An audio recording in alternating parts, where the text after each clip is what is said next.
Hello students. आज हम लोग बात करेंगे ट्रांजिस्टर कॉन्फ़िगरेशन की। तो देखिए, जैसा कि हम लोग जानते हैं कि ट्रांजिस्टर क्या होता है। ट्रांजिस्टर जो है, अभी प्रीवियस वीडियोस में हमने देखा है कि ट्रांजिस्टर क्या है। एक 3 टर्मिनल डिवाइस है। इसमें आपका एक टर्मिनल एमीटर कहलाता है, दूसरा बेस कहलाता है और तीसरा कलेक्टर कहलाता है। यानी ट्रांजिस्टर क्या है? ट्रांजिस्टर 3 टर्मिनल डिवाइस है। ठीक। तो अब इसमें क्या होता है, इसमें हमने ये भी देखा है कि दो जंक्शन होते हैं। दो जंक्शन मतलब जैसे एक आपका ये बेस एमिटर जंक्शन हो गया, दूसरा आपका कलेक्टर एमिटर जंक्शन हो गया। यानी कि तीन टर्मिनल्स में से एक टर्मिनल जो होता है वो कॉमन होता है बाकी दोनों के साथ। एक टर्मिनल कॉमन होता है बाकी दो टर्मिनल के साथ, तभी तो टोटल 3 होंगे। तो कौन सा टर्मिनल, और जनरली ये जो कॉमन होता है, और जनरली जो कॉमन टर्मिनल होता है वो हम ग्राउंडेड रखते हैं या हम उसको कनेक्ट कर देते हैं चैसिस के साथ में। ठीक।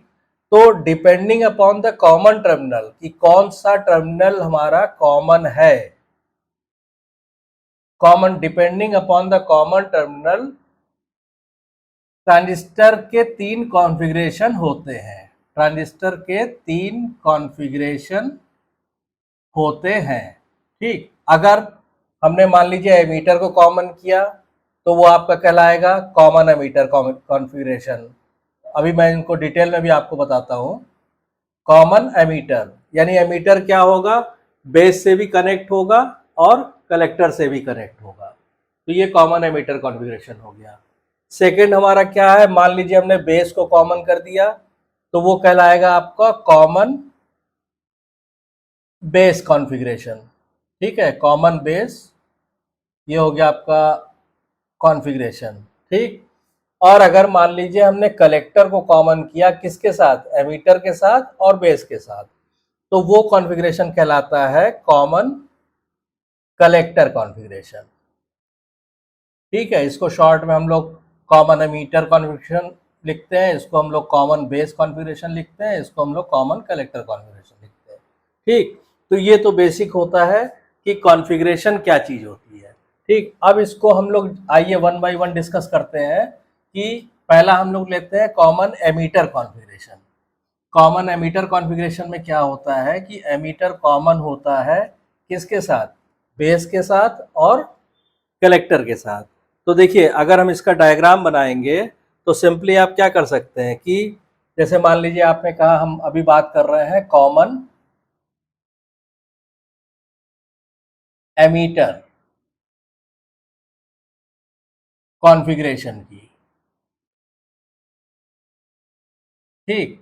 इसमें क्या होगा, मान लीजिए हमने कहा कि ये अगर हमारा कोई भी, चाहे आप पीएनपी ट्रांजिस्टर लीजिए, आप पिछले लेक्चर्स में देख चुके हैं कि एनपीआर और पीएनपी दो तरह के ट्रांजिस्टर होते हैं।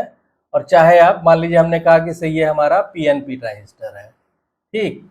ये कलेक्टर हो गया, ये एमीटर हो गया, ये बेस हो गया। तो कॉमन एमीटर कॉन्फ़िगरेशन में क्या होगा कि एक तो जो इनपुट सर्किट हो जाएगा वो हो जाएगा ये। ठीक। और ये तीनों कॉन्फ़िगरेशन को जब हम डिस्कस करते हैं, कि जब हम बात करते हैं तो इसका मतलब कि ये कब हम बात कर रहे हैं, एक्टिव रीजन में। ट्रांजिस्टर किसमें मोड काम कर रहा है, एक्टिव रीजन में।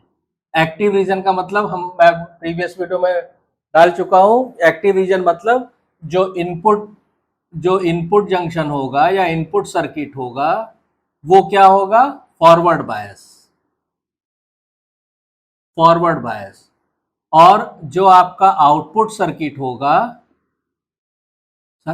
वो क्या होगा, रिवर्स बायस। ये चीज हम प्रीवियस लेक्चर्स में डिस्कस कर चुके हैं।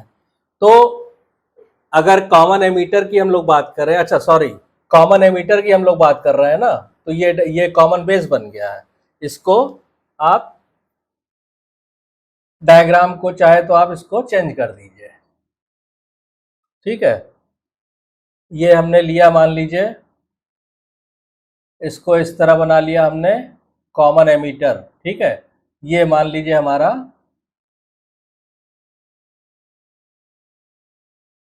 ये पी एन पी, ठीक। ये हमारा एमीटर हो गया, ये बेस हो गया, ये कलेक्टर टर्मिनल हो गया। तो कॉमन एमीटर में क्या होगा, एक इनपुट सर्किट तो बन जाएगा ये, ठीक, और एक आउटपुट सर्किट बन जाएगा ये, ठीक है। अब उसके बाद क्या होगा, जब अब हम लोग यहाँ जो बात कर रहे थे, तो एक्टिव रीजन में जब ट्रांजिस्टर को रखना है तो इनपुट सर्किट क्या होगा, हमेशा फॉरवर्ड बायस रखना है आपको। फॉरवर्ड बायस का मतलब ये हो गया कि ये अगर एन है तो आप यहाँ जो बायसिंग बैटरी है वो आप इस तरह कनेक्ट कर दीजिए। ये हो गया आपका, मान लीजिए इसको हमने वी बी बी लिखा, ठीक। तो ये जो इनपुट जंक्शन है ये क्या हो गया, फॉरवर्ड बायस हो गया। भाई एन आपका बैटरी के निगेटिव से कनेक्ट है और ये पॉजिटिव से, ये फॉरवर्ड बायस हो गया, ठीक। उसके बाद ये तो बायसिंग बैटरी हो गई। जो आपको इनपुट सिग्नल जिसको एम्पलीफाई करना है वो आपने मान लीजिए यहाँ पे इनपुट सिग्नल दे दिया जो हमको एम्पलीफाई करना है, ठीक। ये हो गया आपका। अब उसके बाद आ जाइए आउटपुट सर्किट में। आउटपुट सर्किट क्या होगा, रिवर्स बायस होगा। रिवर्स बायस का मतलब क्या हो गया कि ये कलेक्टर पी है ना, तो ये बैटरी के, मान लीजिए हमने बैटरी यहाँ पे लगाया, ये बैटरी के निगेटिव से कनेक्ट होगा ऐसे, तभी तो ये रिवर्स बायस होगा, ठीक। जनरली इस बैटरी को डिनोट करते हैं वीसीसी से, ठीक। और आउटपुट लेने के लिए यहाँ पे हम एक लोड रेजिस्टेंस लगा देते हैं आरएल, जिसके अक्रॉस हमको आउटपुट लेना रहता है, ठीक है। तो ये जो कॉन्फ़िगरेशन हो गया आपका, ये कॉमन एमीटर कॉन्फ़िगरेशन हो गया। क्लियर है? अच्छा, इस चीज को अगर हम यहाँ पे ट्रांजिस्टर, जैसे अभी तो हमने ट्रांजिस्टर की मैन्युफैक्चरिंग फॉर्म बनाई है, इसकी जगह अगर आप चाहे तो सिंबल इस्तेमाल कर सकते हैं, तो सिंबल यूज करेंगे। तो मान लीजिए ये तीनों टर्मिनल हमने ऐसे ही रहने दिया, उसको आपको कोई डिस्टर्ब करने की जरूरत नहीं है। यहाँ पे आप एक पीएनपी ट्रांजिस्टर लगा दीजिए। मान लीजिए हमने कहा कि ये हमारा एक, आपको पी एन, यानी पी एन मतलब कि ये ये एन इधर की तरफ रहेगा ऐसे, ठीक है। तो ये आपका एमीटर टर्मिनल हो गया, ये आपका बेस हो गया, ये आपका कलेक्टर हो गया, ठीक। और ये ऐसे आपने कनेक्ट कर दिया, तो ये आपका एक कॉमन एमीटर कॉन्फ़िगरेशन का सर्किट बन गया। जहां पे देखिए एमीटर जंक्शन जो है आपका वो क्या है, ये एन है ना, ये कौन सा ट्रांजिस्टर हुआ, ये भाई जिधर की तरफ एरो, मैंने आपके अपने प्रीवियस लेक्चर में बताया है आपको कि जिस ब्रांच पे हम एरो मार्क करेंगे वो टर्मिनल एमीटर होगा, तो एमीटर हो गया। और एरो की डायरेक्शन जिस तरफ रहेगी वो एन टर्मिनल होगा। तो एरो की डायरेक्शन ये है, तो यानी एक तरह से ये पी एन पी हो गया। तो अब ये एन कनेक्टेड है इससे निगेटिव से, तो ये फॉरवर्ड बायस हो गया, ये रिवर्स बायस हो गया। इसका मतलब ट्रांजिस्टर एक्टिव रीजन में है। एक्टिव रीजन में एज ए एम्पलीफायर काम करेगा, जो भी हम इनपुट सिग्नल देंगे उसको एम्पलीफाई कर देगा। तो ये कॉमन एमीटर कॉन्फ़िगरेशन हो गया किसका, ट्रांजिस्टर का, ठीक। अब आप नेक्स्ट ले लीजिए common base configuration. Common base configuration में हम लोग क्या करेंगे कि पहले आप सेम, बाकी चीजें सेम रहेंगी क्योंकि ट्रांजिस्टर आपका एक्टिव रीजन में ही रहेगा। यहाँ पे केवल कॉमन एमीटर की जगह ये हो गया कॉमन बेस, ठीक। तो कॉमन बेस कॉन्फ़िगरेशन में मान लीजिए हमने ट्रांजिस्टर को इस तरह ड्रॉ किया, सपोज कीजिए ये हुआ, ठीक। मान लीजिए हमारा ये पी एन पी ट्रांजिस्टर है, ये कलेक्टर हो गया, ये एमीटर हो गया और ये बेस हो गया। अब ये बेस जो है कॉमन है, मतलब ये एमीटर के साथ भी जुड़ा रहेगा और कलेक्टर के साथ भी जुड़ा रहेगा। तो ठीक है, जोड़ दीजिए। इसमें इनपुट सर्किट ये है, इनपुट सर्किट क्या होगा, फॉरवर्ड बायस होगा। फॉरवर्ड बायस मतलब पी जो है बैटरी के पी से कनेक्ट कर दीजिए, ये हो गया। इसको जनरली हम लिखते हैं वीईई, ठीक। जो इनपुट सिग्नल एम्पलीफाई करना है उसको हमने यहां अप्लाई कर दिया, ये, ठीक। और आउटपुट सर्किट क्या होगा, रिवर्स बायस। रिवर्स बायस का मतलब पी जो है किससे कनेक्ट होगा, निगेटिव से, ऐसे। इसको, इस बैटरी को जनरली हम लिखते हैं VCC, क्योंकि ये कलेक्टर टर्मिनल है, ये एमिटर, ये बेस। और आउटपुट हमको लेना है, आउटपुट कहाँ लेना है, यहाँ पे लेना है। तो मान लीजिए यहाँ पे आपने एक रेजिस्टेंस कनेक्ट कर दिया RL, और इसके अक्रॉस आप यहाँ आउटपुट ले रहे हैं V आउट। तो ये सर्किट हो गया किसका, कॉमन बेस कॉन्फ़िगरेशन में ट्रांजिस्टर का। अब इसको, इसकी बजाय अगर आप सिंबल यूज करना चाहे कॉमन बेस का, तो वो भी आप यूज कर सकते हैं। आप इसको हटा दीजिए, इसको आपने हटा दिया, और यहां पे एक ट्रांजिस्टर आप बनाइए,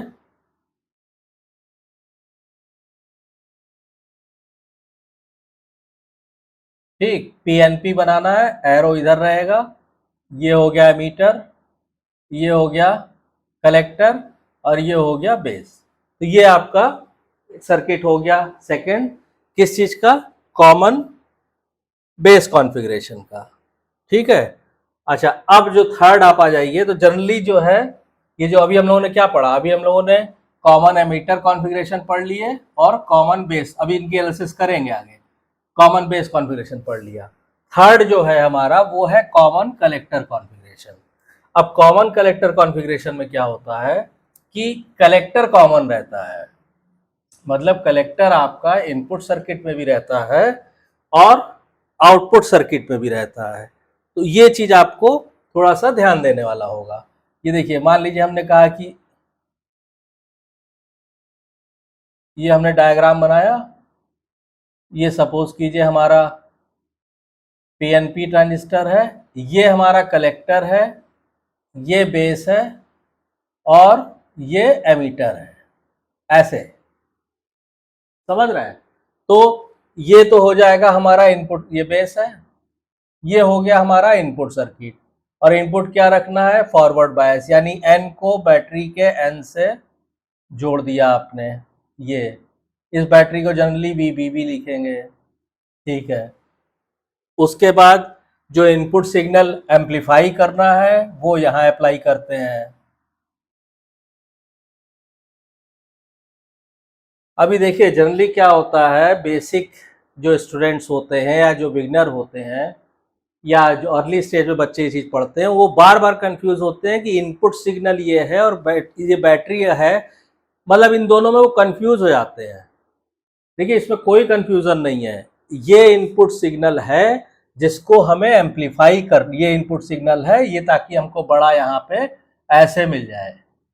ये हमारा इनपुट सिग्नल है जिसको एम्पलीफाई करना है। लेकिन एम्पलीफिकेशन होगा कब, जब ट्रांजिस्टर एक्टिव रीजन में काम करेगा। और ट्रांजिस्टर एक्टिव रीजन में कब होगा, जब उसका इनपुट सर्किट फॉरवर्ड बायस होगा और आउटपुट सर्किट रिवर्स बायस होगा। तो इन बैटरी का काम केवल इसको, इनपुट सर्किट को फॉरवर्ड बायस में रखना और आउटपुट सर्किट को रिवर्स बायस में रखना होता है। बाकी जो इनपुट सिग्नल एम्पलीफाई करना है, जिस इनपुट सिग्नल को हमें बढ़ाना है, वो तो यहाँ पे अप्लाई होगा और आउटपुट अभी हम वहां पे लेंगे, ठीक है। तो ये चीज एकदम क्लियर रखिएगा, इसमें कोई कंफ्यूजन नहीं। तो अब यहाँ पे ये जो आउटपुट सर्किट है, आउटपुट सर्किट क्या, रिवर्स बायस, ये P टाइप है। आप कुछ नहीं कीजिए, इसको आप लाए, ये मान लीजिए कलेक्टर हो गया, और P टाइप को आपको रिवर्स बायस करना है, तो बैटरी के निगेटिव से आपने जोड़ दिया ये। और जनरली इस बैटरी को लिखते हैं VCC। और हमें चूंकि आउटपुट लेना है, इसलिए हमने यहाँ पे एक रेजिस्टेंस लगा दिया RL, और यहाँ पे हमारा ये आउटपुट आ जाएगा, ठीक है। तो ये तीन तरह के कॉन्फ़िगरेशन होते हैं, common emitter, common base, common collector. अच्छा, इस पे भी अगर आप सिंबल का यूज करना चाहें, मान लीजिए अभी जैसे बाकी दोनों में मैंने आपको बताया, तो इस PNP ट्रांजिस्टर की जगह पे आप इसके सिंबल का भी यूज कर सकते हैं सर्किट बनाने। ऐसे ही रहने दीजिए इसको। आप एक PNP ट्रांजिस्टर यहाँ बना लीजिए, ये बनाया आपने, ये बनाया, ये ये एमीटर है और PNP रखना, यानी ये N है, ये हो गया, ये एमीटर से कनेक्ट हो गया, और ये आपका कलेक्टर टर्मिनल हो गया, बस। तो ये आपका एक कॉमन बेस हटाइए, अभी तो कॉमन कलेक्टर हो गया, ये कॉमन कलेक्टर कॉन्फ़िगरेशन हो गया ट्रांजिस्टर का। तो ये तीनों यानी कि मेनली जो है हम लोगों ने आज common emitter, common collector, common base, common collector, ये तीन कॉन्फ़िगरेशन होते हैं ट्रांजिस्टर के जब transistor as an amplifier active region में काम करता है। अब इसमें कौन सा कॉन्फ़िगरेशन अच्छा होता है, कौन सा बुरा होता है, किसमें कितना करंट गेन होता है, मतलब इसकी एनालिसिस जो है हम अपने नेक्स्ट लेक्चर में करेंगे। तो आई होप कि आपको वीडियो कंटेंट पसंद आया होगा। आपको अगर ये वीडियो कंटेंट पसंद आ रहा है तो प्लीज़ वीडियो को लाइक कीजिए, शेयर कीजिए। अगर आपको कोई चीज़ पूछनी है तो कमेंट लाइन में कमेंट कीजिए और प्लीज़ चैनल को सब्सक्राइब कीजिए ताकि और भी स्टूडेंट्स का बेनिफिट हो। Thank you.